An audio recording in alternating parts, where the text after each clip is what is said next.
Hi folks, WoodenBoat Dan here. Just wanted to give you a heads up. The podcast you're about to listen to was recorded several years ago, so some of the phone numbers, email addresses, website links, and time-sensitive information are no longer valid. Please keep that in mind as you listen. If you'd like to contact me, my email address is woodenboatdan@gmail.com. Thank you and enjoy the podcast. Welcome to Hooked on Wooden Boats weekly podcast episode number 94.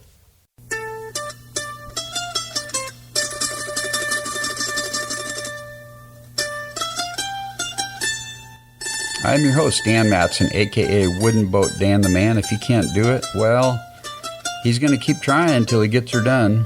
And this is the world's first podcast fully dedicated to celebrating the art, craft, history, and tradition of wooden vessels all over the world. Thanks for joining me today, folks. Great to have you. This is a podcast where we talk about getting in the wooden boat game, and we have fun interviews and lots of cool stuff, and today is going to be another great time. So stay tuned. The featured segment today is an interview with Pat Lown. I said it correctly that time, Pat. She is the director of research at the WoodenBoat magazine in Brooklyn, Maine. Pat signed up for my newsletter list about a year ago, I think, and I noticed her email address at WoodenBoat. And so we started connecting, and over the period of time, I've gotten to know Pat a little bit. She's posted some of my pictures on her Facebook page for WoodenBoat magazine. Really fun lady, and we've got a great interview coming up, so stick around for that. This past week, for about 5 days, my family did our traditional camping in eastern Washington at a place called Lincoln Rock State Park. It's a beautiful park on the Columbia River. Water's really cold there, but I did take my canoe, Chelan, my recently finished canoe. Got her in the water a few times. She worked great. Also got some really fun pictures of her that I'll probably include one of those on my calendar this year. It's always a little bit terrifying to take a really pretty boat out for the first few times because you know you're going to get some scratches. But nothing major's happened other than I put some pipe insulation on the gunnels so that the varnished gunnels would not be directly on the rack of my car. And something kind of weird happened. When I got the canoe home, I took the pipe insulation off the gunnels, and at the spot where the rack was pushing on the insulation, it was like the varnish was a little bit foggy or kind of compressed there. Just looked a little bit kind of had lost its gloss. Anyway, I thought, oh, bummer, that's not going to work. I'm going to have to redo the gunnels. Maybe, maybe not. But about 2 days later, I looked at it again, and it's like, those spots are about 90% gone, which is really kind of crazy. I don't know, the varnish must still be moving. It's been on there for 2 or 3 weeks now. But anyway, if you have ideas on what to protect varnish wood with, when it's on a roof rack with some pressure or weight on it, I would love to hear about that. You could email me at dan@hookedonwoodenboats.com. Anyway, Chelan worked great. The other thing I've noticed is I'm using a Greenland paddle, which is a long, narrow paddle that I built for my skin-on frame kayak. I don't think it's quite long enough. I've got to keep it pretty high in the air to keep from banging the gunnels on the canoe. So I think I'm going to lengthen the paddle probably about 6 to 9 inches. And I think I'll just make a scarf cut in the center of the paddle and add a chunk of cedar, scarf it in there with some epoxy, and I should be good to go. That'd be a lot simpler than recarving the paddle, which does take a fair amount of work. I carved it out of a big chunk of cedar, so I'll probably work on that. So yeah, the boat was a blast. Check out my pictures if you go to hookedonwoodenboats.com. And now that I've said that, I think that's the link, but if you just go to my homepage and go to the menu at the top that says My Boats, You'll see a picture of it there with the mountains and the river in the background. It's a good picture, so check it out when you get a chance. Okay, on to the Scamp update. The Scamp is the 11-foot 11-inch micro cruiser that I started building the 1st of June. I've got 31 hours into the build now, and I've spent $3,532. If you'd like to see a detail of those costs and what I've done, how I've spent my time, you can go to hookedonwoodenboats.com and click on the Scamp menu at the top, and there's 3 options there: Scamp Update, Scamp Cost and Time, and Scamp Hacks. And I'm keeping a detailed account of the build just for fun, so you can see what I'm up to. This week I worked on the centerboard trunk, not the trunk, the centerboard itself, which came with the kit in 2 halves. What I did is I routed out a cavity in each half for the lead. As you recall, I'm using lead shot from ankle weights that I bought on Craigslist, which take a little more space than melted lead or lead sheets. So I carefully measured out the space, figured out how many square inches I needed, got my router out, and then my router started the mechanism on the router that keeps the depth where it's supposed to be. The bolt slipped, and the router plunged through the centerboard. My first flaw, not a fatal one though. So anyway, nothing that a little epoxy won't fix, but I hate when stuff like that happens. So, of course, I'm using a Craftsman router that I bought in 1984, I believe. So anyway, it's still working. I've just got to figure out why it dropped on me like that. So that's the update on the Scamp. Still having fun with it. Going to get some more time in it this week, and hope to have the centerboard fiberglassed and graphite coated hopefully this week or early next week. Then I can move on to assembling some of the parts on the bottom of the boat, which is now screwed to the jig. So check it out, hookedonwoodenboats.com/Scamp, or just go to the website and go to the menu choices there. I would like to give a shout out to new subscribers to the podcast, or not to the podcast, but to the newsletter. I send a monthly newsletter out, and then I send occasional news on top of that.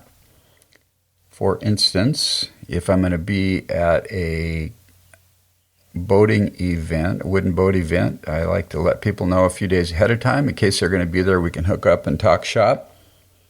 The new subscribers are John Caruso, Bryce New, Tom Graham, and Tom, I actually met him camping last week. He was working on a lightning boat, a fiberglass lightning boat. He was taking the rigging down, and I started chatting with him, told him I was building a wooden sailboat, and he says, "What boat's that?" I said, "It's a Scamp." He says, "You're kidding me." He said, "I'm thinking about building one." So we had a good chat. Jason Miller, welcome to the podcast, Jason, and Mike Oswald. If you haven't subscribed yet, you need to do it now. It doesn't cost anything, no obligation. I'm not trying to sell you stuff. All I need is your name and your email address, and you can be part of the activity here. Just one announcement here. July 20th and 21st is the Pocket Yacht Palooza in Port Townsend, Washington. I will be there on Saturday, July 20th. So if you're going to be there, look me up, please. And if you don't see me, give me a call, 425-319-7800. I'd love to meet you, see what you're up to, and have some fun. So please give me a jingle or look for me. I'll have my Hooked on Wooden Boats t-shirt on, which you should have yours on too. And you can buy one of those. In fact, you might have time if you order it now. You will have time. Go to hookedonwoodenboats.com/store. You can buy hats, t-shirts, mugs, bumper stickers, lots of fun stuff with the Hooked on Wooden Boats logo. Okay, we're going to move on to the interview with Pat Lown from WoodenBoat Magazine, Director of Research. Take it away, Pat. Okay, it is May 30th, 2013. I'm on the phone with Pat Lown of WoodenBoat Magazine. Pat, welcome to the podcast. Oh, thank you. And it's actually Lown. Lown, I'm sorry. Lown. And we went That's over okay. that before we started. It's okay. It's for some reason it's very complicated for a lot of people, but it's Lown, like town or Lown. town. Okay, there you go. I wrote down the phonetic spelling here. It's L-A-W-N, and then I looked at it and thought, lawn doesn't sound right. But anyway, okay. Yep. So Pat is a director of research for WoodenBoat Magazine and has been there at WoodenBoat Magazine for 20 years. Is that right, Pat? Yes, 20 years this month. Wow, that's awesome. That's really cool. So I really appreciate you being on the podcast today and doing this phone interview. And what I thought we'd start with, Pat, if you could just tell us a little bit about your personal history and, boating things you've done in the past or related topics. Well, I did not grow up with boats. I grew up in a town on the Hudson River, but my family did not do boats. I came to boating. I loved boats when I got introduced to them, but it was at a YMCA day camp, and they were, aluminum canoes and rowboats. But I loved that. That was my first exposure to boats. But what happened to me was the Hudson River sloop Clearwater. Oh, really? Yes, the replica sloop that was built by the Hudson River Sloop Restoration Group. Was built in Maine in 1969 to help draw attention to the Hudson River. That was Pete Seeger's project, was it? Yes, okay. Yes, he spearheaded it. Yeah. So I was aware of the sloop.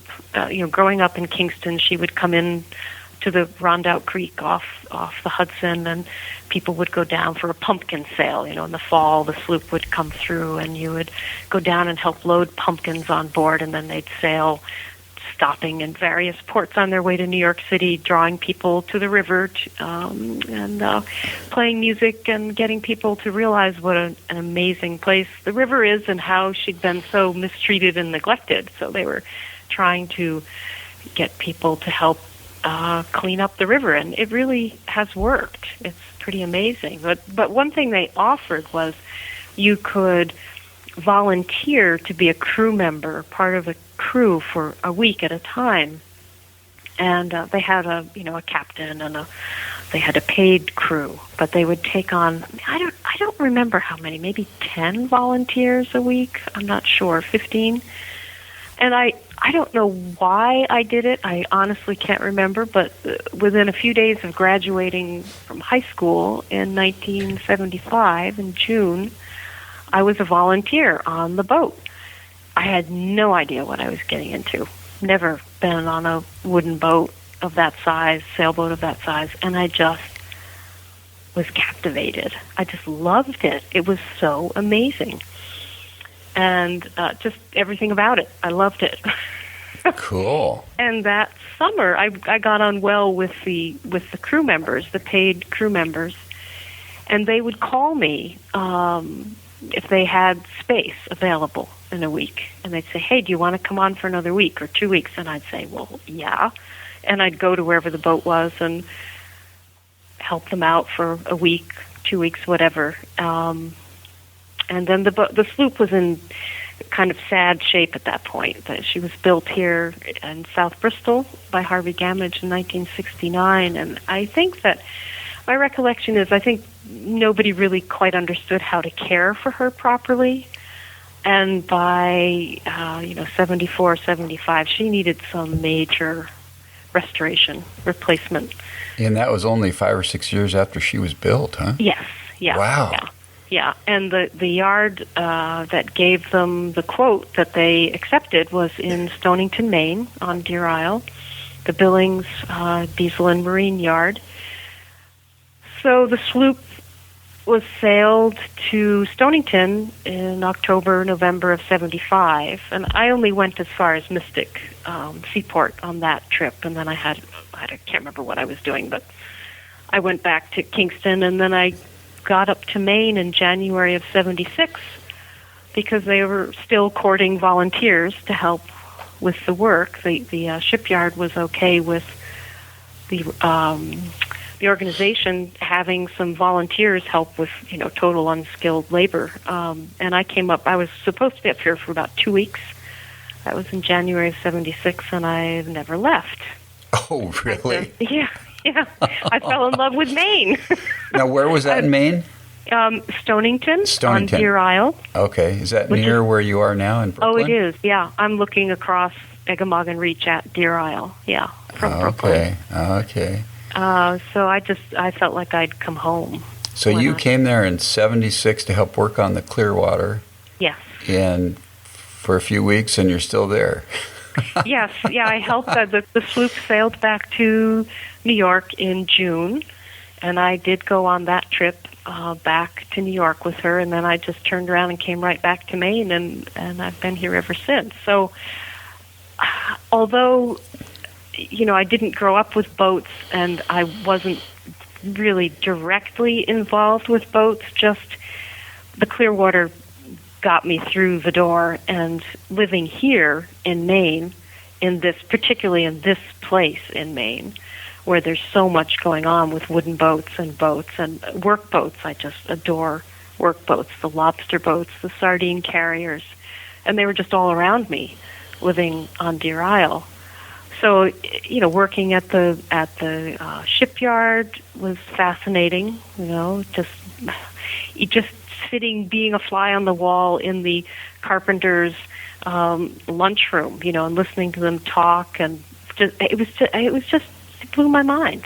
So you went to work at the shipyard, Pat? Well, I was working for the Clearwater. I mean, they had us doing things like, at that time, the Clearwater had, for her ballast, she had window sash weights, and those. Oh, really? Yes. And they all needed to be prized up out of the bilges, and they had us chipping all the rust off and then coating them with this stuff we called fish oil. I don't know what it was. It was black and gooey before they put it back in the bilges. Yeah.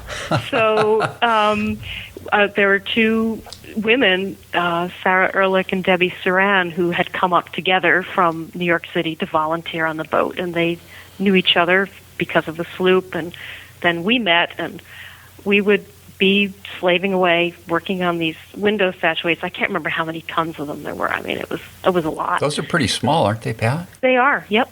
Like a few ounces each or something? Well, I don't know. Ounces, a few pounds. I mean, they were sort of a foot long and kind of like a really big pepperoni or something. Because those were used for kind of like a counterweight in a window, right? Yes. To windows that would go up and down. Yep. Single-hung windows or whatever they're called.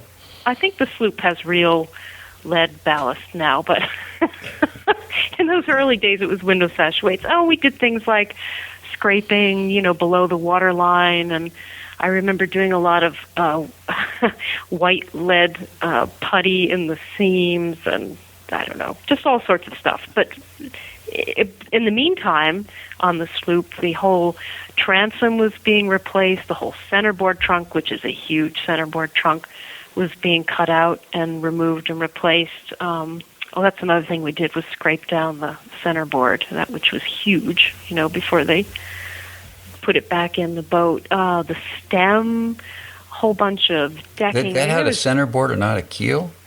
Right, yeah, because of this was a replica of the sloops that carried freight and passengers on the Hudson River, and I believe they were all centerboard.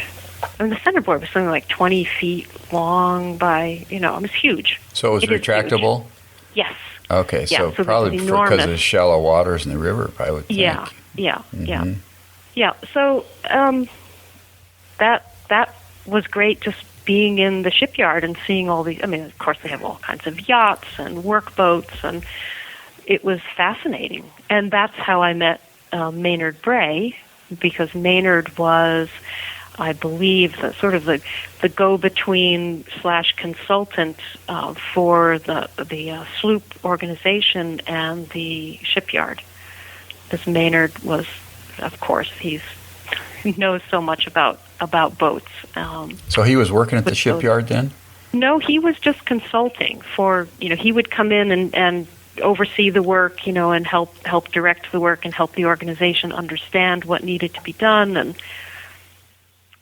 that's my recollection anyway. So that was, yeah. Wow, so that was in 76, summer of 76? Yep. Okay. Uh-huh. Yep. And then what'd you do after that, Pat? Those were the days when you could just get by with next to nothing. So I did a lot of house sitting. I did yard work. I worked in the sardine canning factory, learned how to make wreaths, raked blueberries for one day. That was not my idea of fun. Too hot, too much bending over. I sang. The two women I mentioned who came up from New York to work on the Clearwater, we all loved traditional music, so we would sing while we were working, and we ended up forming a group, which then we actually performed and got paid to sing. Fun. In the area, a lot of odd jobs, lawn mowing. I don't even remember most of the things. No sort of formal job except the sardine canning factory. I actually got a paycheck there. And then ended up getting married a few years later. Did a lot of, just odd jobs, house and office cleaning, and then I got fed up with that once I had 2 kids.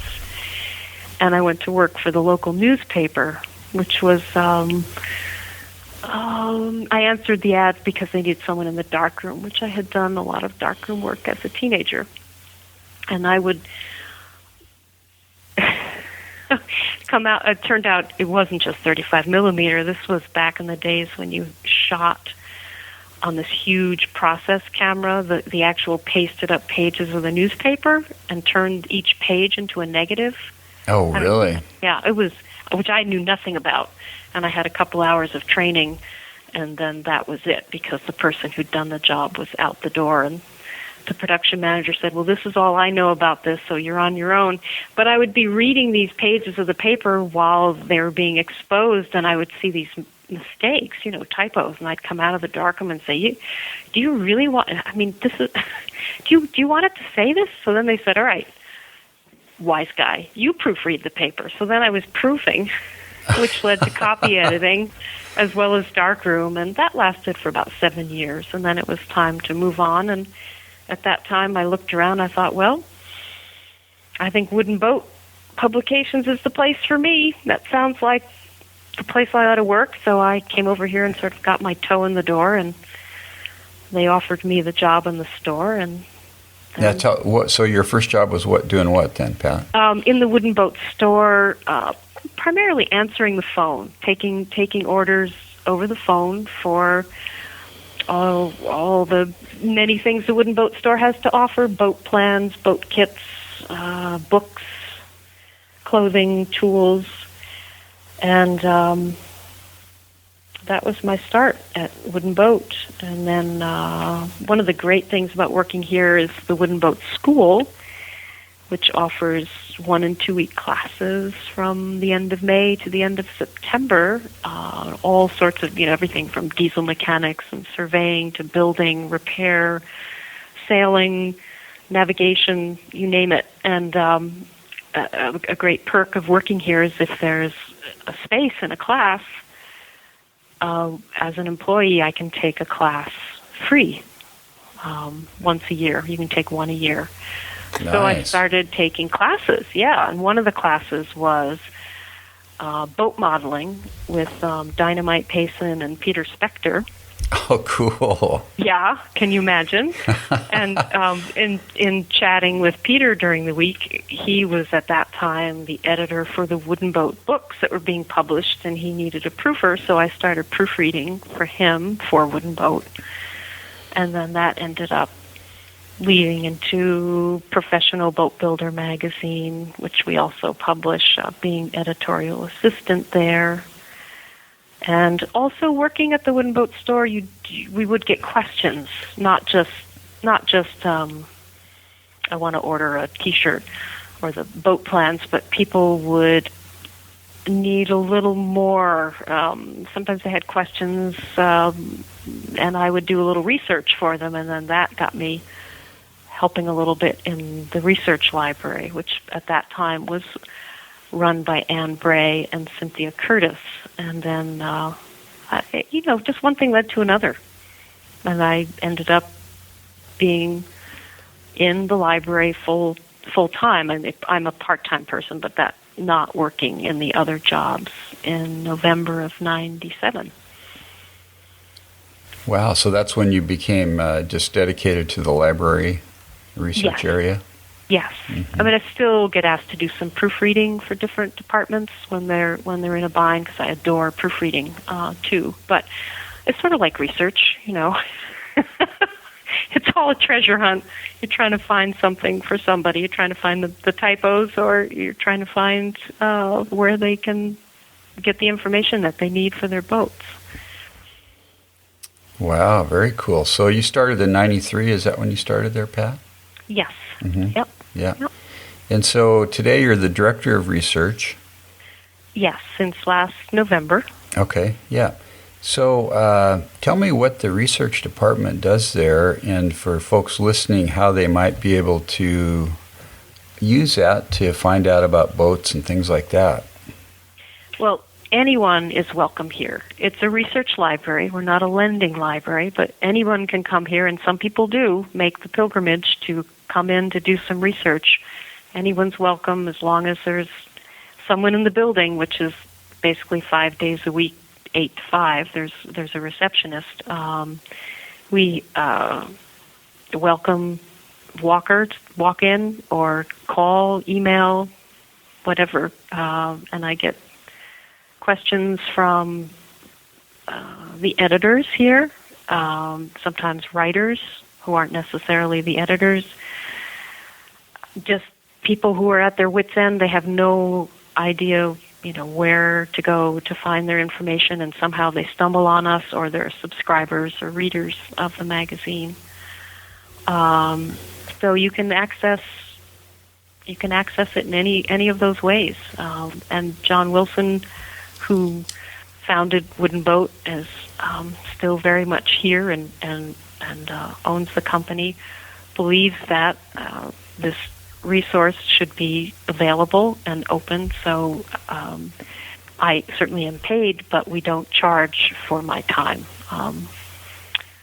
So that's I think a bit unique in that regard. Yeah. So if somebody asks you to do some research for them, that's something you can hopefully work into your schedule and help them with, huh? Yes. Yeah. And sometimes it's quite involved. Sometimes it's really straightforward. But we've got amazing resources here. I mean, all kinds of periodicals, current from all over the world, as well as the Rudder and Yachting Monthly and Pacific Motorboat, magazines, some of them that are been out of print, not published for a long time, but we've got them here. And Lloyd's Registers. Lloyd's Registers are an amazing resource. Someone's got a yacht and they want to know her history, or I get a lot of calls, particularly the past few years, mostly guys who call and say, my father had a boat, my grandfather had a boat, and they tell me what they remember of it, and, can you tell me something about her? Is she still around?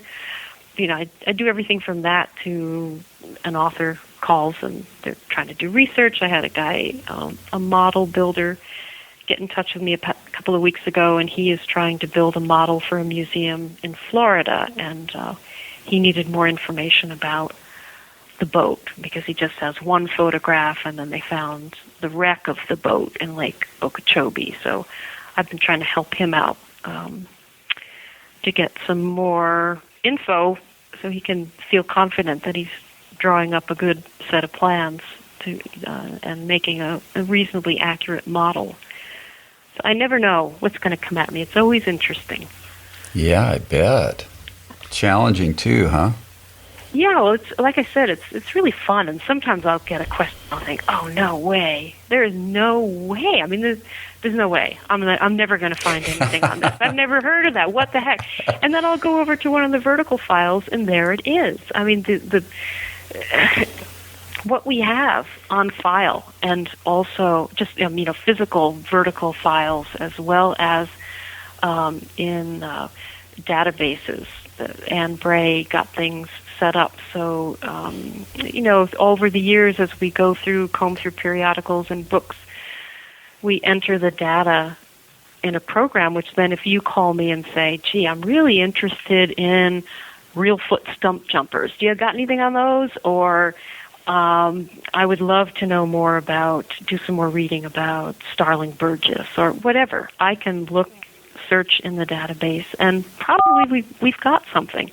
And I can print you out a bibliography, a further reading list with references to books, magazines, sources of information. And really? It's pretty cool that is pulled together in that way. So are a lot of the older magazines cataloged then in this database?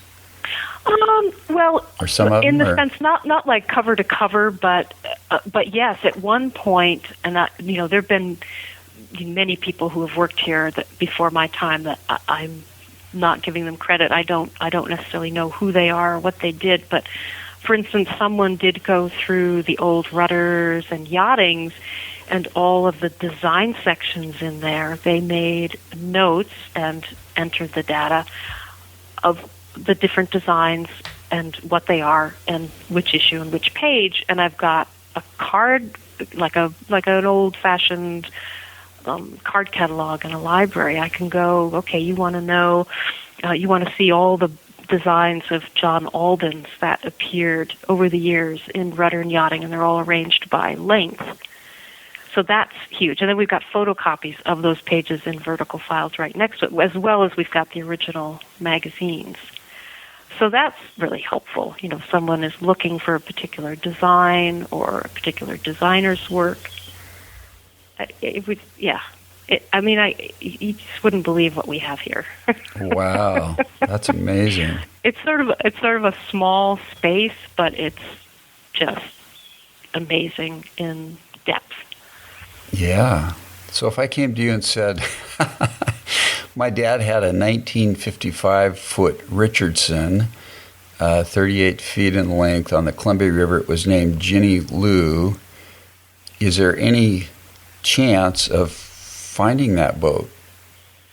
I'd say, well, let's take a look. We've Really? got some books. We've got some books on the Richardson Company. We can look in the bibliography. We can, what I love is when somebody actually took the time to put their boat in Lloyd's register. And a 38-foot boat, yeah, that might be in the register. Really? And then you can look back and, yeah. And we have our own register of wooden boats, which was started up in the early 1990s. It's because the Lloyd's Register of American Yachts ceased publication in 1977, something like that. And so we've got our own register of wooden boats, which is now open to boats all over the world. You just want to make sure your boat is the hull is 20 feet length overall, which we define as length on deck, not sparred length. Yeah. Or longer, wouldn't hold, and we will be happy to add that boat to our register, which then starts that record, or you can then look back in the old Lloyds and say, oh my gosh, this is the same boat, and get some history, former names, former owners. Wow, so how far back does Lloyd's register go, Pat? It seems to me our first one on the shelf is 1906. Whether I suspect it might have been published before that. We don't have a complete collection. We've got a pretty darn good collection, but it's not. We do have a few missing years. So our collection for the American Register starts in 1906. We have a few of the British, very few, like maybe 6, scattered through the years. And there was also, we've got some 1800s yacht registers. Those, one was called Manning's, and the other one, I'm drawing a blank. But those, we've got a rare book section, and those are in there. So, we've actually got some things that go back to the 1800s. Wow. Wow, that is impressive. Yeah. So, if people want to access those resources, they could come to the library during your hours and do it that way. If they could go online to the registry and look there. Is that right? Now, are we talking about the library in general or the Register of Wooden Boats? The Register of Wooden Boats. Okay, yeah. Right now, it's a little hard to find on our website. I noticed that this morning. Yeah, you have to look way down at the bottom of the page, and then there's like 5 columns of subjects, and like the third column over from the left at the top, you see Register of Wooden Boats. I'm hopeful that I believe that we're going to be redesigning the register. Right now, it just doesn't look anything like the rest of the website, and it's pretty much,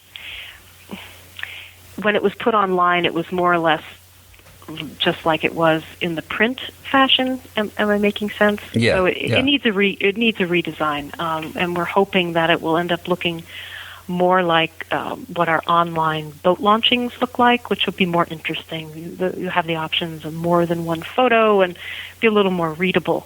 Right now you either do an internet search for Register of Wooden Boats and you'll come up with it, or go to our website, and right at the bottom of the page in that third column from the left to the top, you can hit that and you'll find it. I did write down the web address for it, rwb.woodenboat.com. Oh, good. Yeah, good. So that'll take you directly there. Yeah. And so then what are the other people could email you to, Pat? Yes. And do you mind giving out your email address? No, if they, I've got there's sort of a generic library address, but my personal work email here is my name, Pat.Lown, Lown, at woodenboat.com. And the register would be RWB, so Register of Wooden Boats, RWB at woodenboat.com. And I'm the only one who is maintaining that at this point. So those are the 2 email addresses that I use here. Okay, very good. And then what's the phone number there, Pat? It's 207-359-4651. Okay, very good. So I've got another question for you. Can you get me a job there? Hey, you never know. I mean, there was no opening when I called. I just sort of, unusually for me, I called and said, the human resources director, and said, I would like, you need to meet me, and let's set up an appointment. And for some reason, they let me do that. That's awesome. Awesome. Well, we don't have any openings right now, and then they called me about 2 months later and said, well, what about the store? And I said, yeah. So it never hurts to send your resume. Really? Because you guys don't have an on-staff podcast producer, I don't think. No, I don't think you do. Those are highly sought-after positions, I hear. Oh, boy. Yeah, so I was going to ask you a couple other things here, Pat. Do you have any favorite boats over the years? Oh, the first one I have to say is Pauline, a sardine carrier, built by Newbert and Wallace back in maybe like 1948 here on the coast of Maine, and just the most elegant, gorgeous boat you can imagine. Was that in Wooden Boat Magazine this year? There was a sardine carrier in there, but I don't know if that was that. Well, she was in Save a Classic a few years back. Oh, okay. She's been languishing, I'm afraid, but I've heard through the rumor grapevine that someone may be taking her on and bringing her back to life, which would make me very happy. But yes, we did have another sardine. I mean, the sardine carriers are I just think they are just the most beautiful boats. We did have another one, Ruth Ann 2, in Save a Classic, and she did find new owners. She's down in Mystic, Connecticut now. Okay. So that was a happy ending to that story. But yeah, I guess I have to say the Pauline. Okay. Okay. Very cool. How long is a Pauline? I'm going to say 83 feet or so. Oh, wow. Yeah, something like that. There were photos of her back in, there was an article, I want to say issue 59, maybe 57, 59, so quite a few years ago, about sardine carriers. And there were some great Benjamin Mendelowitz photos of Pauline and her crew back. So that was a while ago. But there was a sardine carrier issue. That's right. The sardine carrier on the cover. I think it was 59. Was it? Okay. Yeah, but you can go on our website, www.woodenboat.com, and you can search our index to back issues. That's another part of my job, indexing each issue. So you can go under the Wooden Boat Magazine tab there, and there will be a drop-down menu, and you go into Search Back Issue Index, and you can type in sardine carrier, and bing, you will come up with all the references in all the 232 issues of Wooden Boat so far, and counting, and it will give you issue number, page number. Wow. And then you can go right on our Wooden Boat store website if you don't happen to have that issue of Wooden Boat magazine, and either buy a paper copy or an instant digital download. Really? Extremely cool. Yeah, you're recanvassing a deck, you're caulking, you are whatever you're doing, or whichever boat or designer, or if you wonder if we've ever had it in Wooden Boat magazine, you just check our index. And if you don't find it in there, and you're sure you saw it, then you call me and you say, gee, I'm sure I read, and I say, and then I try to find it. And if I find it and you're right and we don't have it in our index, I'll modify the index. And sometimes I have to say, well, actually that was in this other magazine, and here's how you can find it. Really? That is cool. So you can buy paper copies of previous issues? How far back? Well, right back to number one. I mean, there are some that are out of print. So there are some that are, if you really want a paper copy and it's out of print, we offer black and white photocopies. But you know what? The instant digital download is pretty amazing. Plus, there are people who advertise back issues, people who are downsizing, and they offer their collections or partial collections for sale in our classifieds in the magazine. So they're pretty much, if you want, you can find them. If we don't actually have the paper copies anymore, the original paper copies through the store, you can nose around and find them. Mm-hmm. Yeah. Well, I was in the launching section of the 25th anniversary edition of Wooden Boat magazine with a boat I built. Oh, you were? Yeah, so that's kind of fun. Okay, so what was that? See, 25th 25th anniversary. I don't remember the issue number. Would that have been 1998? That could be. I don't know. I'm upstairs away from my collection. Usually I can just turn my chair around and I've got the whole collection right behind me. Yeah, I built a 14-foot, 2-inch semi-dory out of John Gardner's book. Cool. Well, I'll take a look when I go back downstairs. Yeah, so that was kind of fun. Nice. Yeah. So, what other stuff we need to talk about, Pat? Any other cool things happening there this time of year? Oh, gosh. Well, the big excitement for us is the boat school getting up and running, because that brings so many wonderful people here every week to take classes. Right now, this week and last week, we have what they call alumni work weeks, in which people who are alumni of the boat school come back here, and for, I believe, their room and board, they slave for the school, getting boats ready, repairing things, just helping the staff get the place up and running. And that's always fun to see them come back and see the boats come out of the sheds and moorings back in the harbor. And so that's probably the biggest news around here right now. And also starting to get ready for the Wooden Boat Show, which is an annual show this June 28th to 30th down in Mystic, Connecticut at Mystic Seaport. That's a pretty big deal for us, too. Yeah. Wow. So that's like a 6 or 7 hour drive for you guys. Yeah, it is. It's a haul. But it's a great place.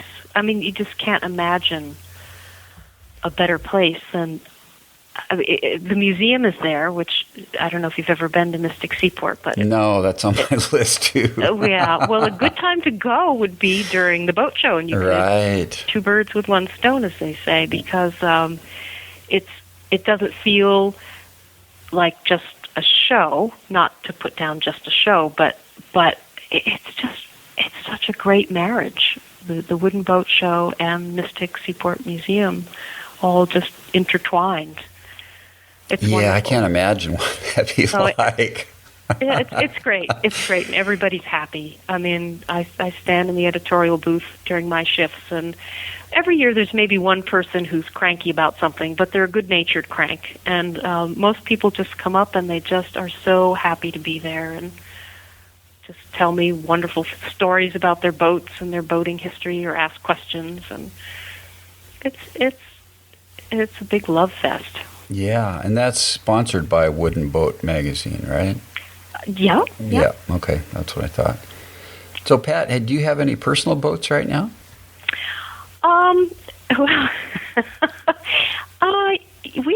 my husband and I have the boat we use the most, I'm afraid, is a whaler. It's like, transportation. Boston whaler?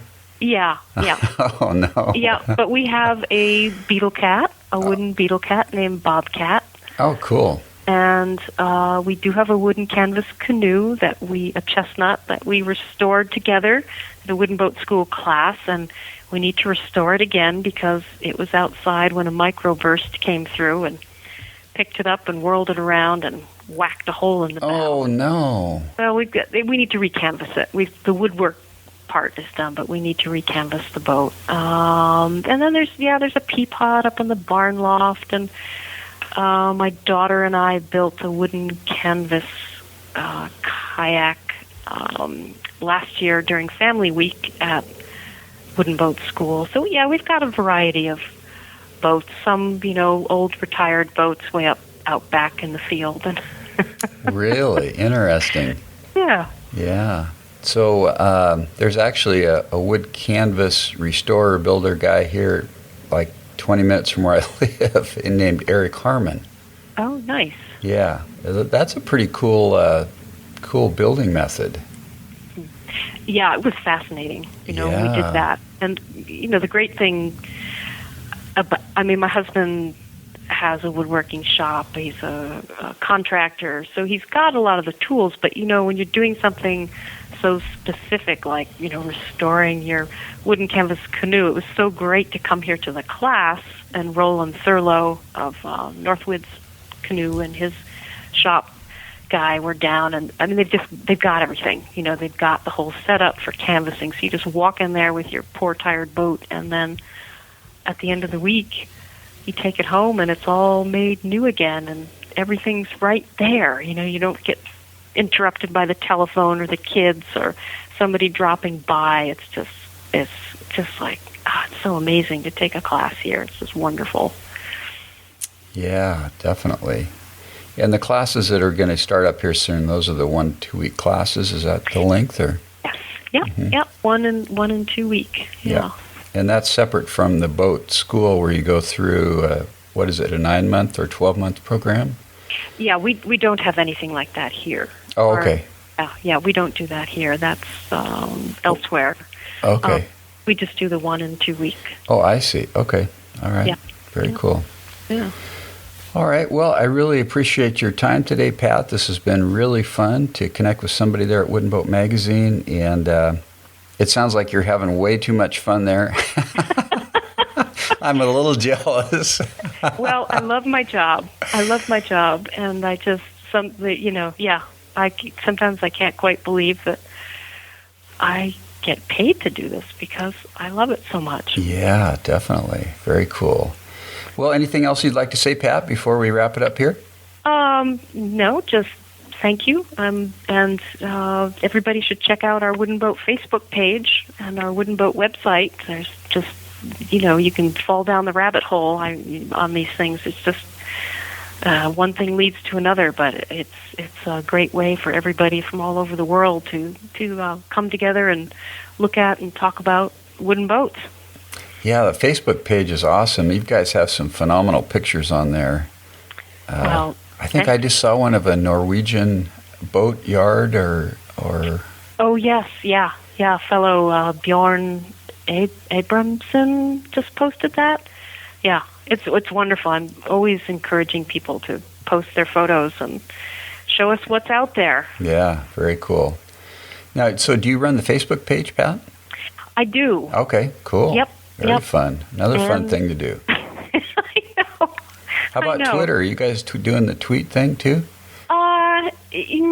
Occasionally, Matt Murphy, the editor, does some tweets. That I confess that I declined that option. Facebook is more than enough on my plate, along with everything else. So yeah.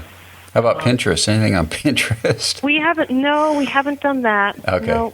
No, we haven't. Okay. This doesn't mean we won't, but yeah. now You can only do so much, right? That's what I feel. Yeah, definitely. Yeah. Okay, well, thanks very much, Pat. Great to have you on the podcast, and we'll chat here after I turn off the stop recording button. So take care. Okay, you too. Okay. Thanks, Pat, for doing the interview. As I mentioned a couple weeks ago when I interviewed Matt Murphy, I'm very jealous that you work at Wooden Boat Magazine and I don't. But that's the way it is for right now. Maybe you can get me a job there sometime, Pat. Anyway, thanks for doing the interview. It was really fun finding out about your history with the Clearwater and all that stuff and how you went to Maine and never left. And that's pretty cool. I've never been to Maine. I think the farthest north I've been is Connecticut on the East Coast, but I'm going to get out there either in 14 or 15, do the full tour of the East Coast and all the wooden boat stuff. So I'll look you up when I come out, Pat. Thanks again. I'd love it if you connect with me. You can do so by email, dan@hookedonwoodenboats.com. I would appreciate your feedback on the podcast. If you have things you think I can improve on, if you have people you'd like to see me interview, other suggestions or comments, please email me.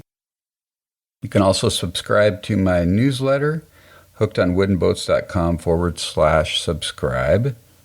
You can leave comments on my blog, which I publish a blog post every week on Thursday with the podcast.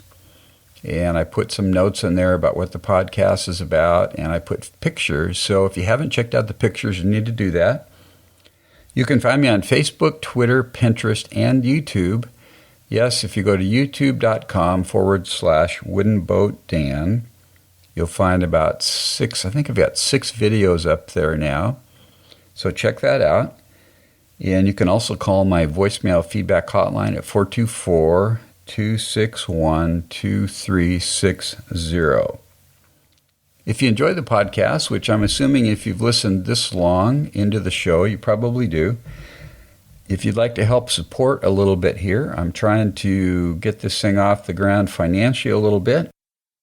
You can go to my homepage. On the right-hand side are banners for Amazon, Jamestown Distributors, and West Marine, and also for Bluehost, which is a website hosting company.